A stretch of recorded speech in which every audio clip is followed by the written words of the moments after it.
Mustaches are a very defining point of a beard, but also rocking a mustache on its own means you have to know exactly where to trim and not to trim. Now you have 4 areas: the top, the bottom, the sides, and the notch. And in this video, we're going to go over all of the tips and tricks for making sure that your mustache looks great, whether or not you're rocking it alongside a hefty or short beard, or you're just doing a mustache on its own. I tried to do the fancy one once, but I couldn't put up with the mustaches hairs in my mouth all the time. So here are all the tricks you need to know. The most important line is the bottom line, the line just below or above your lip line. Now, this is where beards can get a little bit tricky and annoying. Essentially, when I had a shorter beard, my lip line was much higher, as in you could see my entire lip. You could see my top lip, bottom lip, and a little bit of skin. Now, I'm not saying that that was the right thing to do, but it was just something that felt right at the time. And now that I've got a much bigger beard, I feel like a much thicker mustache, much longer, denser mustache is very important. Now, I waited until the top hairs here were able to reach the entire length of my mustache all the way down, and that's what gives it that nice big thick fullness. Now I went to a barber once and they trimmed it up with some sort of clippers and I just didn't like it. So I like a nice big full mustache, and it takes a while because these top hairs need to grow out until they reach the bottom. But this bottom line is very important once your hairs are long enough. Now I use my little trimmer, so a little trimmer head is very important. I don't use my wall trimmers that I use for everywhere else because I need a short little trimmer distance here because there's lots of angles to get right. Also my scissors, I use those, and a comb, a fine tooth comb. And so first of all, I just start off brushing the mustache down. Now I've got a mirror just here so I can show you exactly what I do. But on the bottom line here, all I'm looking for is a continuous sweep. Now, I can do that with my trimmers. So I just make sure that I'm always sort of like adhering to the top of my top lip. So just taking off the smallest amount possible because I don't want to completely reshape my mustache at this time. But one of the most tricky areas are right in the middle. And so what I do is, to get that right, is I put on a little smile, and the little smile just flattens out that curve a little bit, so it's much easier to see where it should join and the curvature, because it's an area where I have a huge amount of difficulty. And I got some in my mouth, but that's all right, it's off. My teeth, gross. Okay, I think I got it all. So now I've trimmed up this bottom line. The one check that I always do is with my bottom lip, I run my bottom lip over this mustache line, and it's really sensitive, and it's like the easiest way to make sure that all of the hairs are where you want them to be trimmed to, and you can certainly detect any kind of hairs that poke out from that line. So I do that with my bottom lip. And overall, I think I'm happy with that. I can't feel any sort of like weird lines that are out of place. And the next thing is right in the corners here. Now I try not to go too far because I don't want to cut into this mass of hair here. But I do find that if I don't pay particular attention to this area when it's trimmed up, it's the first area to get annoying. So I will just trim up some of the hairs just a little bit, just to the corner of my mouth, and I'll do that on both sides. I have this really weird see-through, almost sort of like transparent hair here that always gets me, so I'll always be very careful to make sure that I get that. Once again, checking with the bottom lip to make sure that there's no hairs out of place, and overall I think I'm happy with that. The last check I do is I actually smile.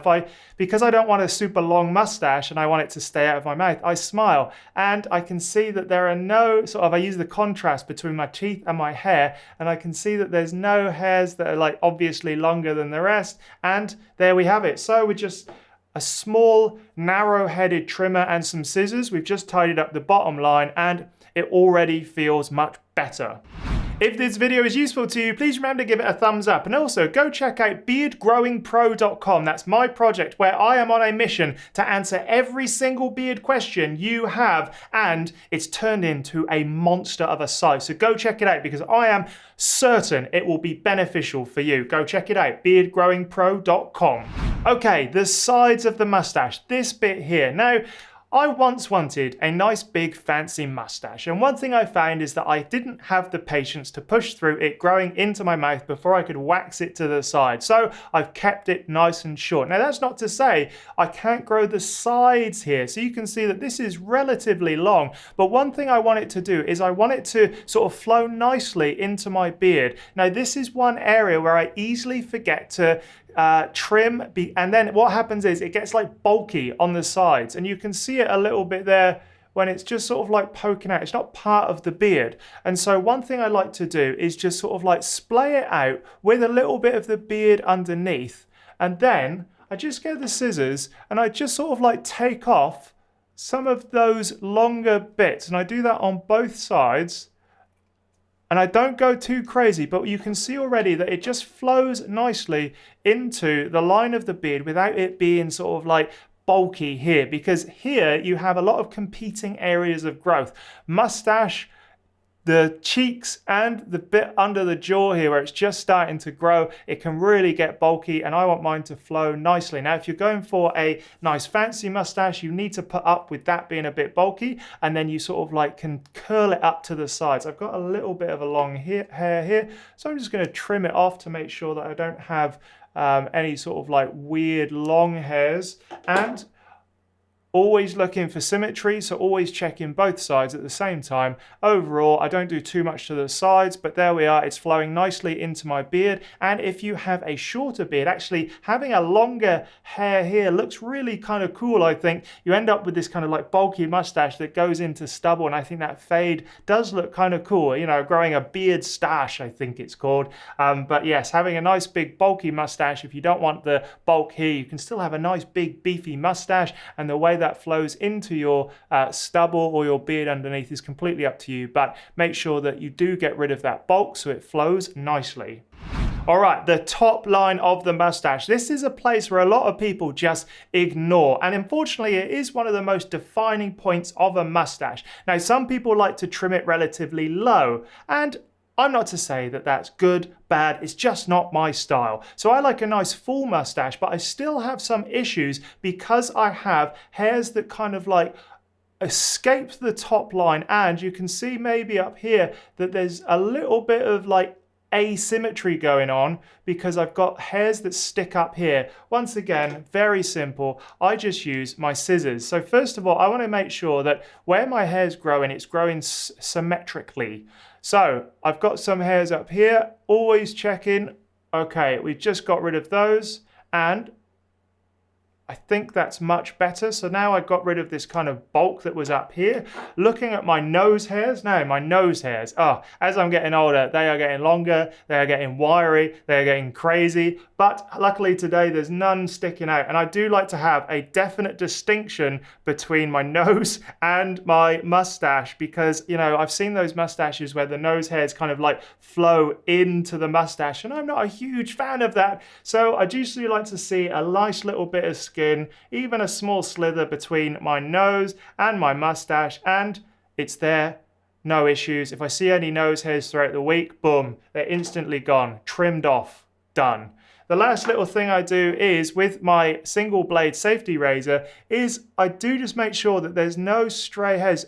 There are 1 or 2 hairs on my face that grow above the line. Now I have to be so careful because I don't want to cut into the mustache with this. This is why a single blade safety razor is so much better than a cartridge multi-blade thing. So I just cut away very slowly until I get rid of those 1 or 2 hairs that sit above the line.